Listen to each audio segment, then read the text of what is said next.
morning, friends. It's my pleasure and privilege to be here in front of all of you. Such an energetic and enthusiastic audience.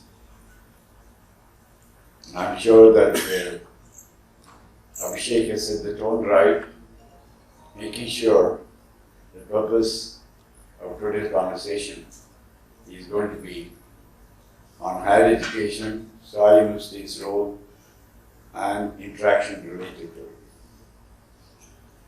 So I'm going to talk only about Sai University, why and when and how. And some of my colleagues in the labs are going to be talking about more details. And later we'll all be available for one-on-one interactions as long as you are here. So thank you for coming, all of you. And let me begin by saying, Sai University has been started with a vision to create India's first international university. When you had an idea to start a higher education institution in India, we had done our research, and during our research it was found that after 75 years of independence, we do not have one institution in the top 100 of the world rankings. It's not easy to get into the top 100 rankings. It's a difficult journey. But it seems like we're not even having the foundations for establishing such a world-class university. And therefore the Sai University vision started with a pure purpose to say that we build a world-class university right from its foundation. Not a structural alteration here and there to say we have something, we add something, we remove something, we become world-class. That's not the purpose. The purpose is to say, from ground up we create an institution, and that institution we built to last for several hundred years and become globally eminent. So how did we achieve that goal? I'll say that we identified 5 pillars of an institution that will be of global ranking. The design of institution is more important. Then its execution. Then its success. So the design has been done with the 5 foundation pillars. The first and foremost is governance. I'd like all of you to reflect upon the governance of the universities in India. So you look at the Sai University's governance model. We have an executive council and governing council together on the board of Sai University. And Sai University has been incorporated by an act of Tamil Nadu as a state private university. It is approved by UGC. And therefore we have the legal framework. Then how do you design a university in the governing model? The governing council and executive council, we have members of great eminence from India, from various disciplines. We have people like Mr. Narayan Murthy, not because he's an entrepreneur or a friend, but because he is on the board of 4 international universities. He's on the board of Harvard, he's on the board of Caltech, he's on the board of University of Paris, he's on the board of University of Tokyo. So he brings a wealth of experience from international universities. Then we have former Chief Justice of India, the most respected Venkatacharya. He brings in a wealth of experience in legal education and legal administration and guiding us in the university. And we have Professor Kasturirangan, formerly chairman of ISRO, a scientist, and of course, most recently, the chairperson of the National Education, New Education Policy. He is the author of the New Education Policy Committee. So we have an educator and a scientist. And we have Professor Anil Kakodkar, who is the former chairman of Atomic Energy Commission of India, one of the most respected scientists in the country. I can go on and on. We can talk about Ms. Geeta Reddy, Sunita Reddy, who is the managing director of Apollo Hospital. We talk about Ms. Bharti Gupta Ramola, former country head of PricewaterhouseCoopers in India. Ms. Savita Mahajan, formerly head of Dean of ISB Hyderabad from management experience. We have Mr. Sriram Panchu, international mediator. We have several others that I can talk about. And of course, Mr. Mohandas Pai, who is running 3 universities in the country to bring in a practical experience to implementing a university. So if you look at our board of 18 members, it has 4 Padma Vibhushans and 1 Padma Shri, 5 Padma Awardees and 18 members. This class of board members who contribute to the strategies, direction, plans for Sai University's future. The second pillar, of course, the most important pillar, Vice Chancellor in the country, and our faculty is also the most eminent faculty in India. I'm proud to say that. And 70% of our faculty all have international experience during their education, during their PhD, is the curriculum. The curriculum of Sai University is designed to be a multidisciplinary, interdisciplinary education model. As you can see, that we are going away from this system has been going on since independence. You wanted to study economics major, you had the option to study psychology and statistics as minors. You had no choice.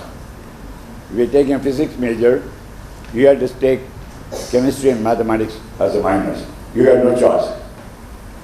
This system of education is completely irrelevant to the present and is going to be completely irrelevant to the future.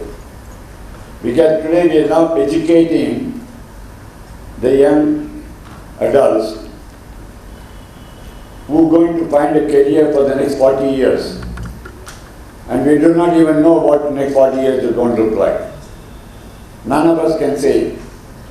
But we have a responsibility to see that we provide them the right education so that they can build a career for the next 40 years.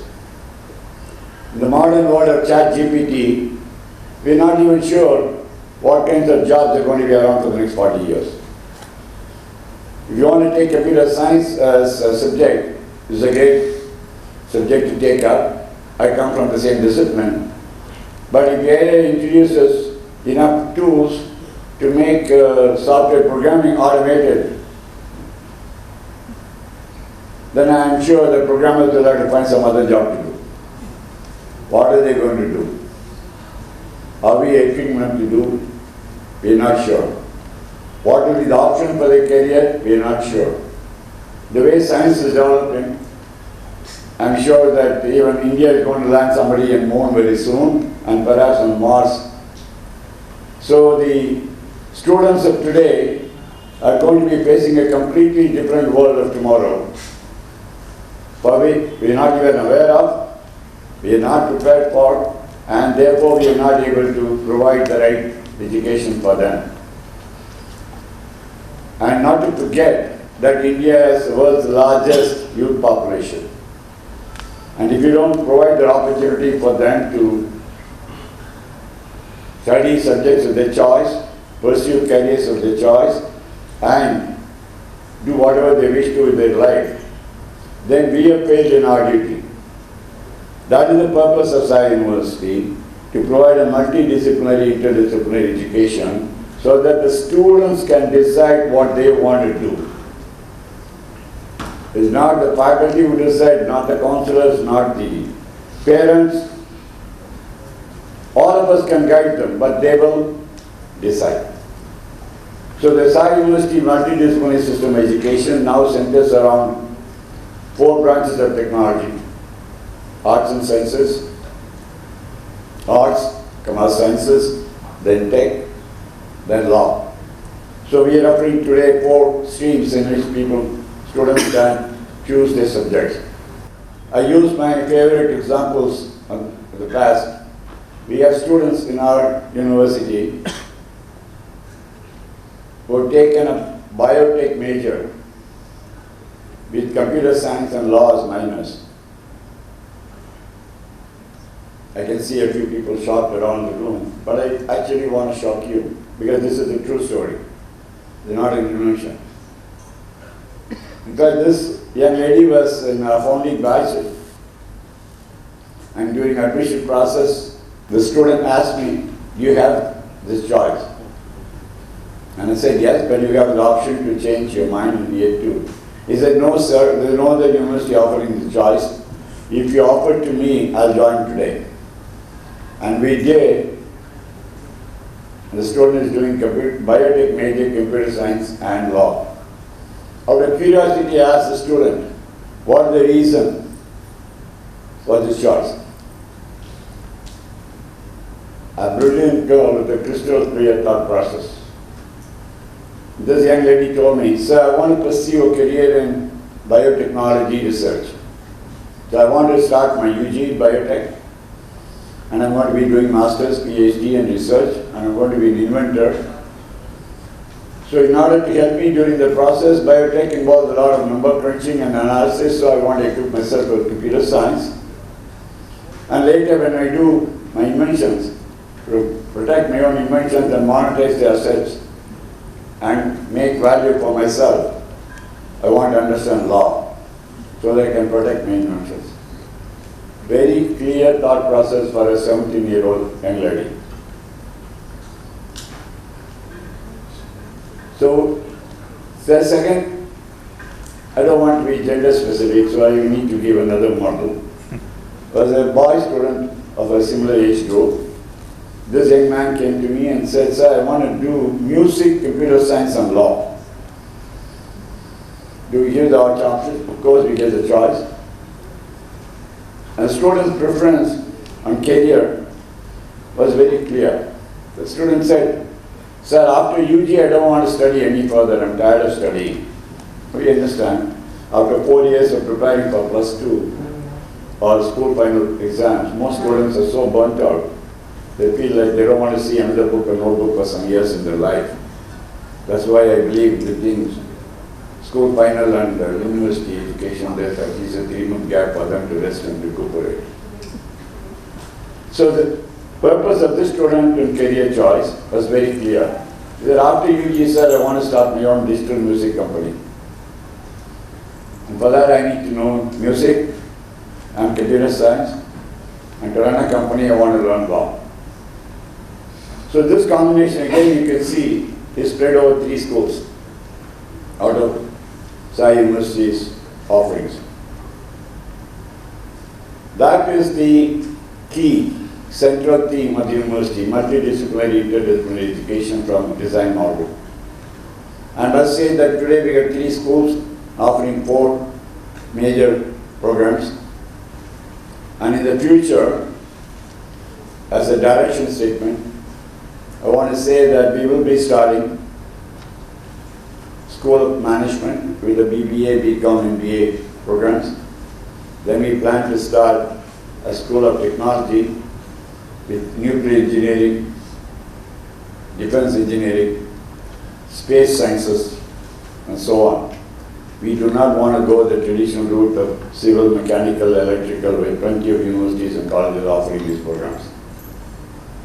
So the key to Sai University design, what we're going to talk about is liberal education model of subjects of choice to the student, so that they can pursue one discipline now, and a few years later they can change to the second discipline.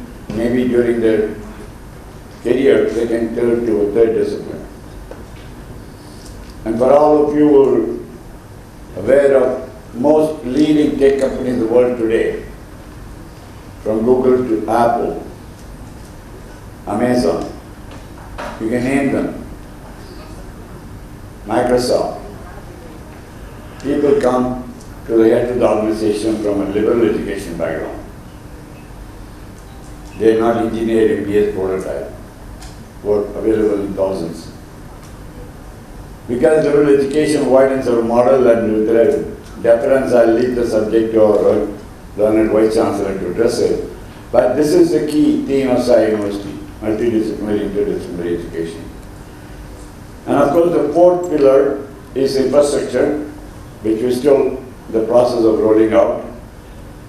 We have a 103-acre campus in Pioneer and OMR, about an hour and 15 minutes drive from here. And where we have right now 2 buildings, and we are hoping that we are adding one academic building and one residence building each year, and we complete the entire campus construction in the next 10 years time frame.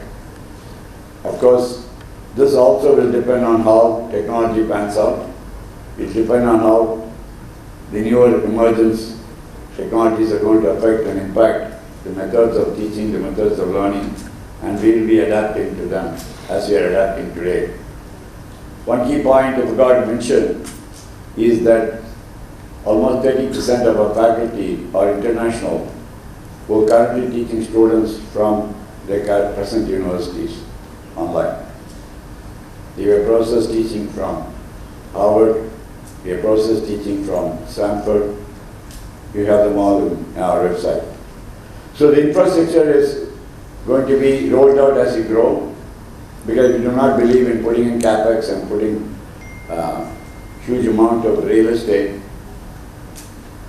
The infrastructure will be developed 1 year in advance of the academic development.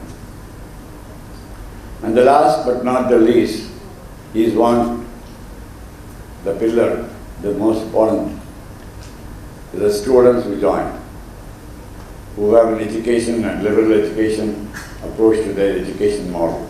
They're open to learning subjects of diversity in their education. So we're looking at a student's profile of not just people who are 98% and above get admitted, or people who got 99% or JEE rank this, RAT ranking this, MAT ranking this. That's not our admission process, because one test in our opinion does not judge the student's capabilities fully. The student could have had a very good day, could have had a bad day, and therefore one sample data is not adequate to really show the merits of the student. So our process of student selection has 5 elements to it. One is, of course, their school grades. Second is their testimonials from their parents' school. Third is the statement of purpose that they write, what they want to do with their life, what they want to become. Do they want to become astronauts? Do they want to become nuclear scientists? Do they want to become entrepreneurs? Whatever the statement of purpose, and how Sai University can help them. Number 4 parameter we take is their extracurricular interest activities. District level, state level, national level, international level accomplishments. There's the quizzes, debates, sports, indoor sports, outdoor sports, whatever. And last but not the least is that every student gets a 20-minute interaction with one of our learned faculty members online, so that they can have during the interaction, they can find out how they can benefit from Sai University, and the faculty can explain to them how the Sai University system can help the student.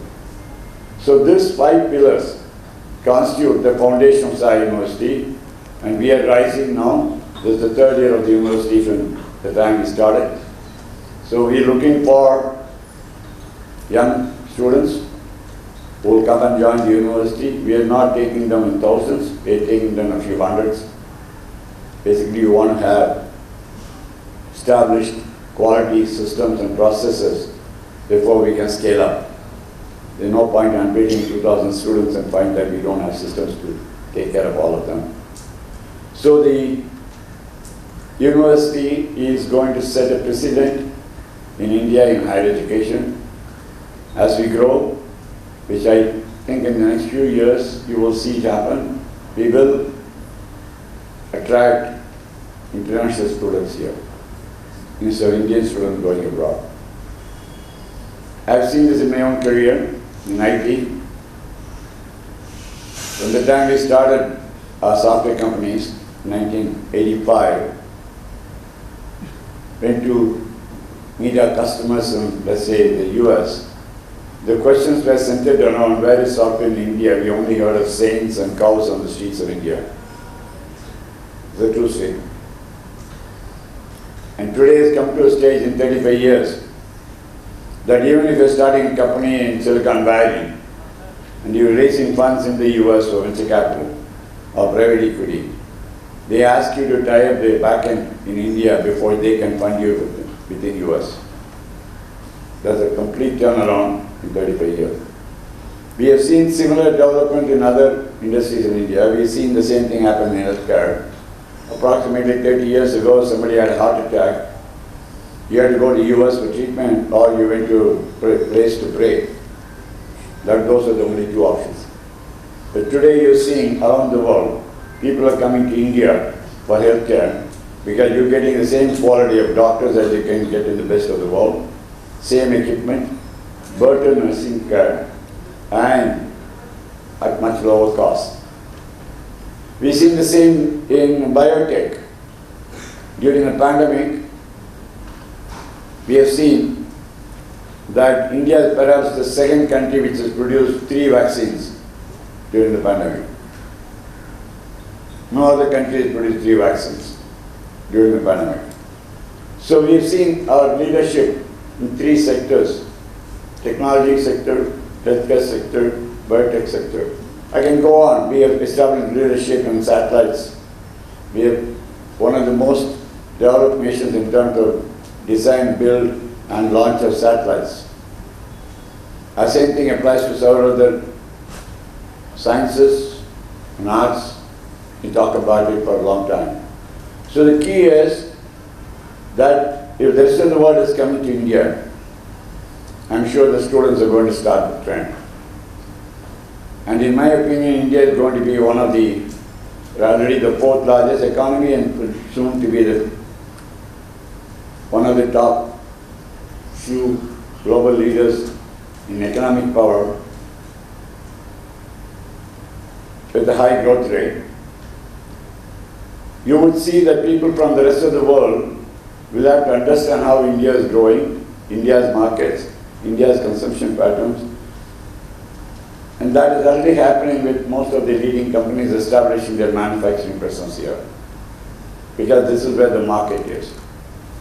And so if the market is here, businesses are coming here, careers and jobs are going to be here, and therefore students are going to be following the trend. So this is the pathway that we established for Sai University to again repeat the phrase that Sai University is aiming to become India's first international university with a multidisciplinary interdisciplinary model. And we are looking for young, bright minds to join us in our journey. And we have several leaders who helped them in that process. And I thank all of you for coming for today's event. We'll all be available after the event if you have any Q&As. I thank all of you once again and wish you all the very best. Thank you.